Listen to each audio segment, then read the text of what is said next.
When I first reported it on Sunday, the Broncos, they have signed outside linebacker Pita Taumoepenu, and he is a former 6th-round draft pick from the San Francisco 49ers.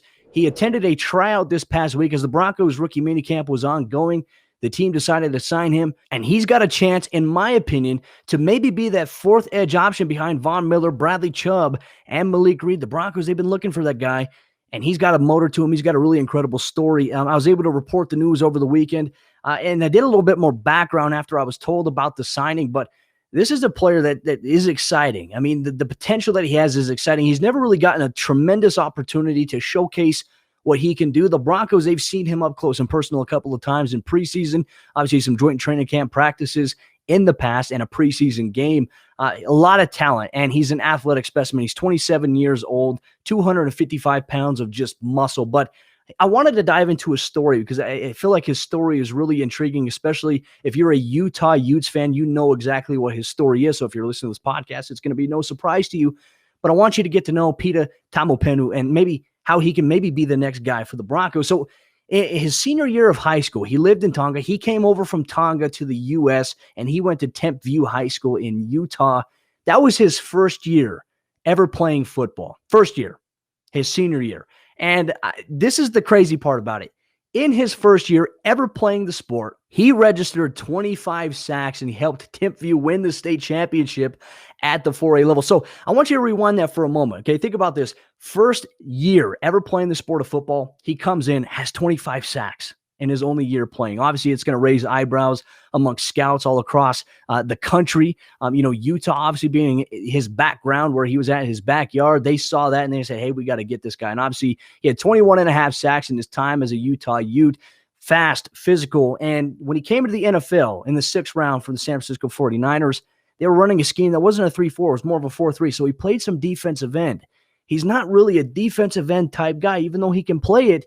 He's more suited to be, I think, what the Broncos need in a 3-4 style. He could play outside backer. He could play inside backer. So I'm really excited to see what Reggie Herring, the Broncos inside backer coach, can do with a player like this. And also on the outside edge, he's going to work and rotate there. He's got a chance to be that fourth guy behind Malik Reed, Bradley Chubb, and Von Miller. But some more background, really for him, growing up in Tonga, he played rugby, he played cricket, so the rugby background probably helped him out coming into the NFL. I mean, coming into high school football, college football, and then obviously the NFL. He's got that tenacity there, but he had to learn English. He had to learn the culture of being in America when he came to America his senior year, and he had to learn about football in a short span of time. But when you have the physical traits and you have the high IQ and just the motor, and that's something that many people close to him have told me, he's got a relentless motor.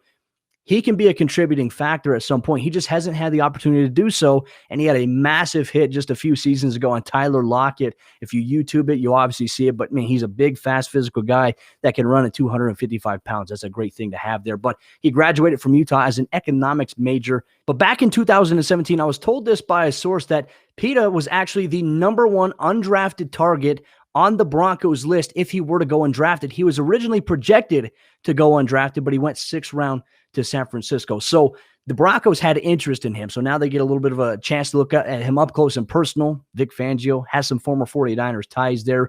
I'm not sure that really mattered in 2017, but wanted you to keep an eye on that. But he fits better in the 3-4 scheme, and I've been told that he has legitimate bend. His first step off the line of scrimmage, he's got the ability to contort his body to a manner that Von Miller does. So I'm not saying he's going to be the next Von Miller, but he's got the opportunity, if he can tally and register these traits and convert that into the on-field product where coaches are seeing that he's having success and it's not costing him in terms of his assignment, he's going to have a chance to make this football team. So keep an eye on Pita Taumoepenu here. But throughout his career, he's been released by the 49ers going into the 2019 offseason.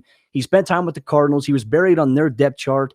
And then he ended up on the Seattle Seahawks practice squad in 2019, and then the Falcons practice squad here recently in 2020, and he was active for 1 game. So he's really been buried behind a majority of players, but now he's got an opportunity coming in where the Broncos have some ambiguity questions surrounding who's going to be that 4th outside linebacker.